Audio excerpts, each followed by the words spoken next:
సిరిసిల్ల పాత బస్టాండ్ వద్ద కాసేపు ఉద్రిక్తత నెలకొంది. బీజేపీ బీఆర్ఎస్ కార్యకర్తలు ఒకరిపై ఒకరు చెప్పులు విసురుకున్నారు. పోలీసులు ఇరు వర్గాలను చెదరగొట్టారు.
చూస్తున్నాం సిరిసిల్ల పాత బస్టాండ్ వద్ద కాసేపు ఉద్రిక్తత నెలకొంది. బీజేపీ బీఆర్ఎస్ కార్యకర్తలు ఒకరిపై ఒకరు చెప్పులు విసురుకున్నారు.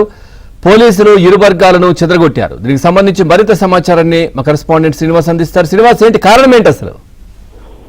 పవన్, కేంద్ర మంత్రివర్గం నుంచి బండి సంజయ్ ను బర్తరఫ్ చేయాలని బీఆర్ఎస్, అలాగే ఇంటర్మీడియట్ లో పేపర్ లీకేజీకి సంబంధించి విద్యార్థుల చావుకు కారణమైన కేటీఆర్ డౌన్ డౌన్ అంటూ బీఆర్ఎస్, ఈ రెండు పార్టీల నేతలు సిరిసిల్లలోని నేతన్న చౌరస్తా వద్ద ఆందోళనకు దిగాయి.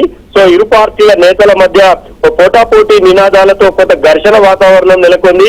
ఒకరినొకరు చెప్పులు విసురుకొని తోసుకున్నారు. అందులో ఇద్దరు బీజేపీ నేతలకు గాయాలు కూడా అయ్యాయి. పరిస్థితిని చక్కదిద్దడానికి స్వయంగా జిల్లాకు సంబంధించిన ఎస్పీ వచ్చినప్పటికీ పరిస్థితి దాటిపోయింది. పరిస్థితిని అదుపు చేయడానికి పోలీసులు లాఠీ చార్జ్ కూడా చేశారు. సో పోలీసులు ఒక బీజేపీని ఆపితే బీఆర్ఎస్ నేతలను ఆపితే వాళ్ళని కట్టడి చేస్తే బీజేపీ నేతలు ఒకరినొకరు తీవ్రంగా ఘర్షణ వాతావరణానికి దిగిన పరిస్థితి కనిపిస్తోంది. సో సిరిసిల్ల జిల్లా కేంద్రంలో ఒక్కసారిగా ఉద్రిక్త వాతావరణం అయితే నెలకొంది. బీజేపీ నేతలను అరెస్ట్ చేసి పోలీసులు స్టేషన్ కు తరలించారు. సో రెండు పార్టీల నేతల మధ్య ఘర్షణ వాతావరణంతో సిరిసిల్ల జిల్లా కేంద్రం కాసేపు ప్రవరంగంగా మారింది. Pavan, right, thank you Srinivas, thanks for the updates.